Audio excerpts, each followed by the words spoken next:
Have you checked the children? You're a little mad sometimes. Hi, I'm Chucky. Wanna play?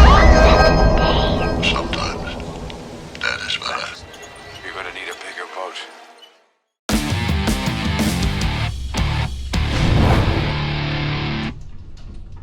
Long days and pleasant nights, fellow travelers, along the path of the beam. I am known on this level of the tower as Jaime and Fuego, and if it please you join me here for a bit of palaver.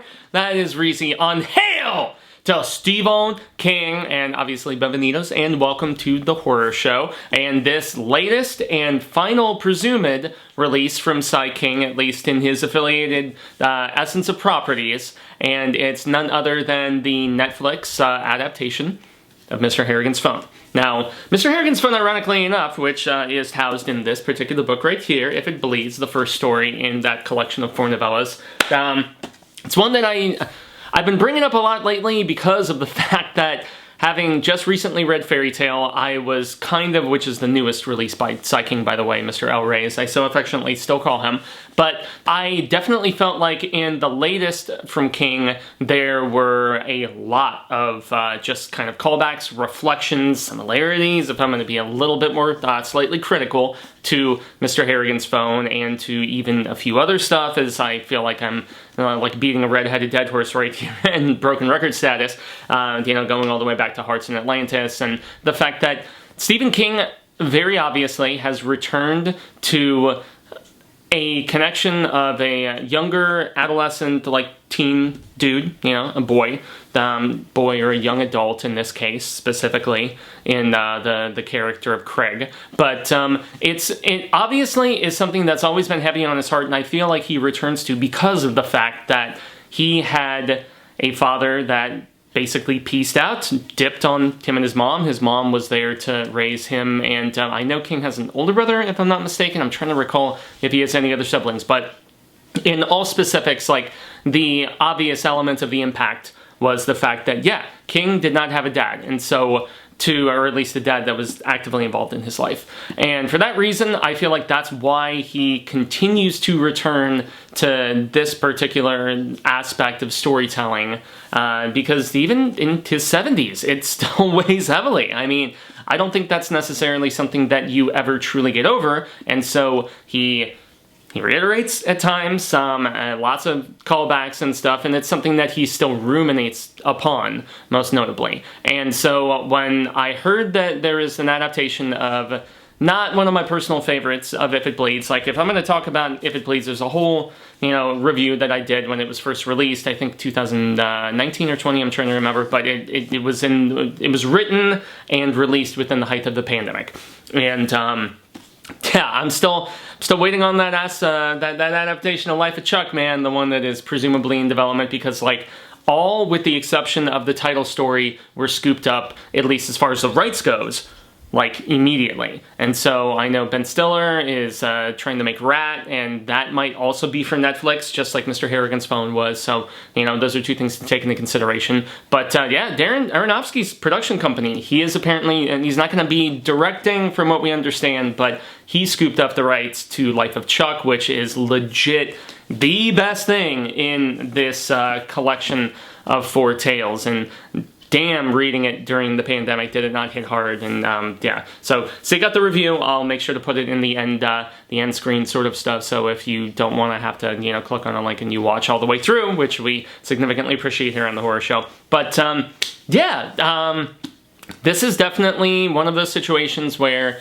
I feel Cecil and I were initially trying to review this together, but I've been having some issues with my truck, unfortunately, and then we were trying to remote, and I've had, all kinds of stuff going on with my resubmission to Arizona State for film studies, which is very exciting. But yeah, as far as schedule correlation and a few other things, frustrations of having this old-ass beater of a truck. Anyway, as somebody mentioned recently with regards to just stumbling upon the serial killer video that I did recently, where I was like, all of the real-world based serial killers, that person, comments-wise, I forget, I'm not trying to name any names, but they made a very good point. They're like, hey, which is ironically enough what I'm doing right now. But they're like, hey, I just want to see a video. I don't want to hear anything about people that I don't know. So, to stay on target, as we like to say. But I've always, I mean, in the over 300 episodes of this show, I've always kept it relatively loose and not just about King, but also a little bit about me. And I think that's why, you know, many of us have connected to the degree that we have. But I was ho-hum to begin with, and so, I mean, for that reason, I'm not going to say that I had, like, the highest hopes for this particular adaptation, but it was, like, I mean, like, positioned for an October release, although I've seen a lot of negative reviews for this. I don't think they're particularly fair. It's got like 40-something on Rotten Tomatoes, and I think that's because of the fact that there are still a lot of people, most notably after the King-assance, which did not just entail it, which, you know, one of the stars of that film, well, both of them actually, he's much smaller, being Jaden Martell, who played our stuttering Bill, Big Bill, in the 2017 incarnation.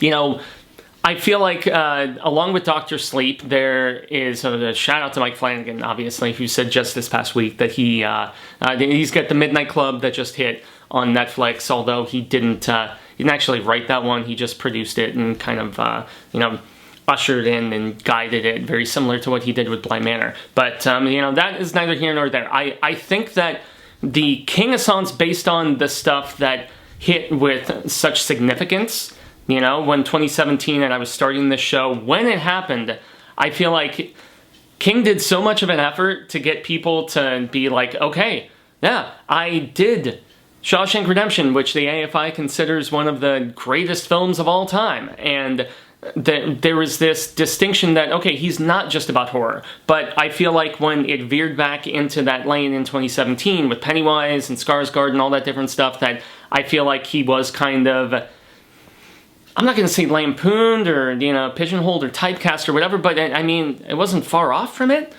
I feel like he was once again like, oh yeah, he's the horror guy, and he's still around, and he's still doing it, and he still has, you know, relevance and significance, and so on and so forth. And so for that reason, I feel like that a lot of people approached Mr. Harrigan's phone, most notably from the casual, like, film review sort of person. They thought it was going to be a lot scarier than it was, because it does deal with a few scary themes. And if I'm going to talk about them briefly, you've got this kid by the name of Craig, and this is where, oh man, I had forgotten, since I hadn't read Harrigan's phone since it was initially released, because I didn't really feel any inclination to, and forgot that also his mother had died, and, you know, I mean, tragically, obviously, anytime when you lose a parent. And so all of the other similarities about, you know, this kind of father-grandfather sort of situation with this boy, or with this young adult, as it turns out to be later on, I had forgotten about the fact that, yeah, Greg's mom also died in a, you know, sad sort of, you know, off-putting manner. You know, you have to give credence and respect and everything.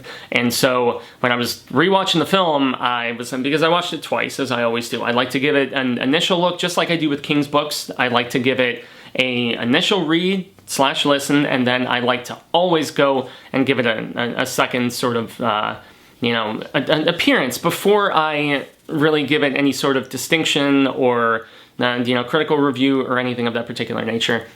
And, yeah, the same can be said for this particular film, because upon initial release, I was like, ah, man, the pacing is a little bit off. I don't necessarily feel like it develops Craig's apparent friends, or at least who we're supposed to believe are his friends. And, I mean, he's only got, like, a very minuscule amount of scenes with them. But, you know, Jaden Martell and Donald Sutherland, I was thinking Donald Pleasance for a second. I'm like, nope, Fuego, get your names correct. But, you know, father of Kiefer, and a very esteemed actor, although I'm not sure if they were trying to make him up to look, you know, significantly older and more haggard or whatever, but he definitely, yeah, he embodied it in this. Although he still had a very sense of, you know, distinction and eloquence, and that is very much the way King wrote this particular character of this retired billionaire who made tons of money by being ruthless, but yet is kind of opening up and coming a little bit out of his shell as this kid is chosen to,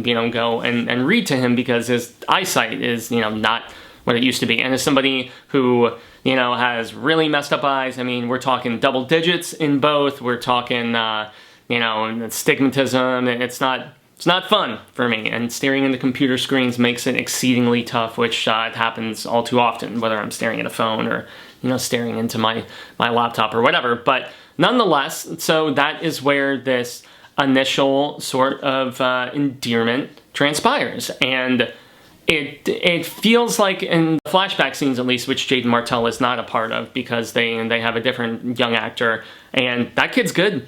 Even Lady Catherine made mention, she was like, wow, the emotiveness of this young child who was playing, the earlier version of Craig is really good. But it's as the film gets to its second act specifically when we are on the verge of losing this guy, and that's really about the extent of the spoileriness that I'm going to go into, is that yes, Mr. Harrigan does in fact pass away. He passes away a little bit earlier in the novella, if I recall correctly. Well, I guess it's right around the midpoint, but they really establish when there is the introduction of the free advertisement for Apple and the first smartphone, and all of that stuff. So yeah, it's kind of very, it's like, apples in a barrel sort of situation, just like, okay, free press for them and the originators of these devices that all of us have now with, like Galaxies and all this other crap, Google phones. But yeah, the film really shines, in my estimation, more so than anything, when that commentary about just the connection that we feel with these fucking things. Yeah, and I don't all too often use profanity on this show, so you guys most definitely know. But yeah, man, the fact that we are shackled to these is really at the heart of this film, or at least at points. And so, they brought in this guy, John Lee Hancock, and he's not a horror director. He's a guy that, I think he got the predominance of his acclaim for The Blind Side, which was a true story about that, football player, Sandra Bullock, whatever. But he had also done The Rookie, which, if I remember correctly, I just have to double check. Dennis Quaid, yeah, I was trying to remember which Quaid it was. So yeah, this guy, obviously, he has spent the predominance of his time in the lane of dramatic stuff and not horror stuff. And so, and if I'm also going to go back to those critics who have been relatively negative about this one, because the ones who have been positive, most notably Bill Goody Kuntz, I always mispronounce his last name, but he's a guy who has been writing for the Arizona Republic for a long time. We follow each other on Twitter. Really good dude. I've met him a couple of times, and he is a horror aficionado, but the one thing that he did mention in the review that he has quoted on Wikipedia, ironically enough, is the fact that, very similar to some of the best King work, this is at its best when it is a character interactive, dramatic sort of situation in comparison with the scares. And I think that still King has scares within him, as he proved with Revival. However, Revival was like 8 years ago now, so he's attempted to be fearsome at times, and I don't know how well he succeeds at that anymore. I feel like, especially in what is kind of becoming his twilight years, I mean, they are in classification aspect, that yeah, he deals better with this sort of, elderly, self-reflective sort of thing, as opposed to veering out of his lane, which was one of the things that I even, I always like to give shout-outs to Mike Kearns on Mike's book reviews. And, I asked him specifically, because he's going to have me on his show here in October for a little bit of palaver, which I'm very excited about. And I was like, did King really need to pivot? Did he need to veer? Did he need to go out of his lane and try to... I mean, I can understand the fact that he has such an affinity for fantasy, and yet I don't know how original his approach was. But once again, back to Harrigan's phone, I cannot help, because I have been so overwrought with my contemplation about how I feel about Fairy Tale, and I still feel like the verdict is out. It's not there yet, and hey, I'm still trying to process. However, this, from a essence of the scenes that they at least get to share together. Jaden Martell and Donald Sutherland are very good. And when the device is being introduced to him specifically, and I still remember this to be one of the most interesting aspects of the novella when I first took it in, is the fact that this was a man who was in finance. He was in money. That was his obsession. That was his passion. That's probably why he amassed so much of it. But, you know, it was where he was like, oh, well, I have the Wall Street Journal from yesterday. And Jaden's character of Craig is like, no, man, you have stuff that's a day late. This is updating in real time. And that's where things click in Mr. Harrigan's head. And he's just like, what have I been ignoring? You know, it's fascinating. It's fascinating that I can, and he immediately makes a call in both the short story and in the film, where he's just like, oh man, I need to, you know, take my investments out of this place if they are having this particular essence of, you know, nastiness that is about to hit. And so that's definitely where the film finds its most significant strength, is in that aspect of social commentary. Because everything else is, unfortunately, major familiarity. That doesn't mean that it's not beautifully shot. It's not very well acted. I mean, most notably from our two leads, although the fact that this kid who was like his tormentor, I've seen Homie play a bully in like legit 3 or 4 times, so sorry, you have most definitely been typecast, my friend, and you know, it is what it is in said regard. I did like the interaction with him and the teacher. Ms. What is the name of this actress? Because she's very good too, and they most definitely have a awesome sense of chemistry as well. She's one of the only others who gets some, so Kirby Hal Baptiste, Downward Dog, Killing Eve, Why Women Kill, and yes, she was in Sandman. I kept looking at her, and I know Sandman, and most notably just Netflix in general, they like to keep it in-house as much as possible, which is interesting. She's a very beautiful actress, and she has chemistry with Craig, though, that I feel like was a little bit more on the flirtatious teacher sort of thing, and you know, hey, it is what it is. Perhaps I'm reading into stuff a little bit more than I should, because, you know, she's nice on the eyes. But nonetheless, yeah, she's good in the few scenes before a lot more tragedy sorts to strike, and it turns into, you know, she has a few specific bits. One, most notably, where she is like, I can be happy that something didn't happen to you, and this is all verbatim, unfortunately. But yeah, she makes it plain and clear that she has a respect, a care, and affinity for him, and she plays it off very well. But Netflix likes to keep stuff in-house. Most notably, another aspect of criticism that I had for this is the fact that, I'm just going to take a little sip from my Pennywise here. Most notably, you know which Pennywise this is. I felt like there is recycling of a few sets from a few other Netflix things that I've seen before, and I know that, you know, they optioned and produced so many things, especially at these big, like, you know, bloated budgets, that I hear that they're not doing so well, you know, and that's why, you know, Sandman being so successful, Dahmer being so successful, all these different things, it's like, you know, they just throw everything at the wall to see what sort of thing sticks, I guess. But I definitely feel like Harrigan's house looked pretty much identical to Key House from Lock and Key.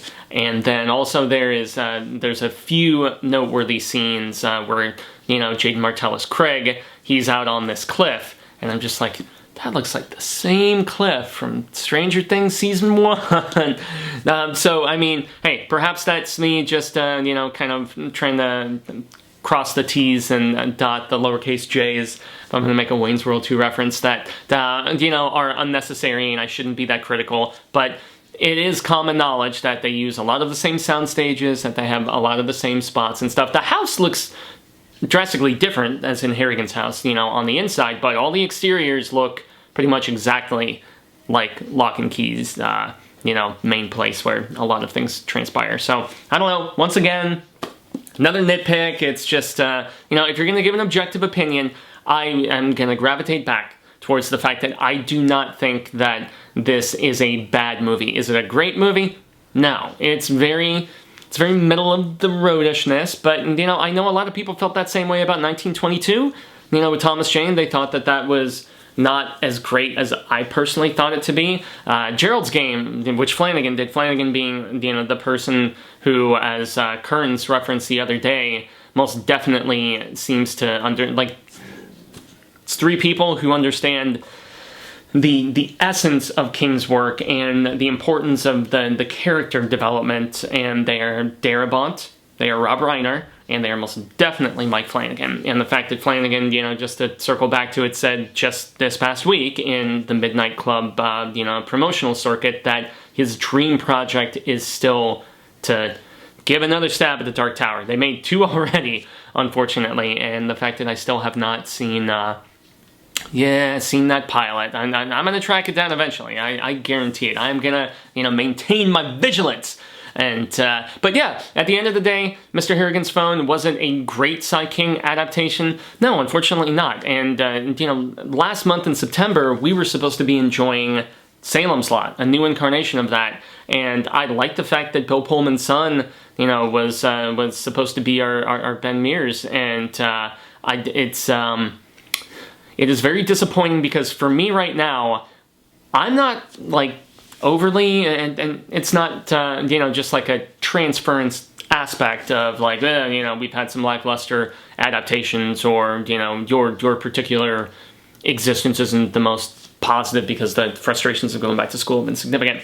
But, yeah, man, I most am just a little worrisome about, you know, just King adaptations going forward. I feel like it's either remakes that we are being alleged are going to release, or it's just, you know, it's smaller properties that have been optioned, but we have no set release date. We're past the point of being able to just judge stuff in sort of that, okay, pandemic situation, so things will be delayed, things will be mucked with, so on and so forth.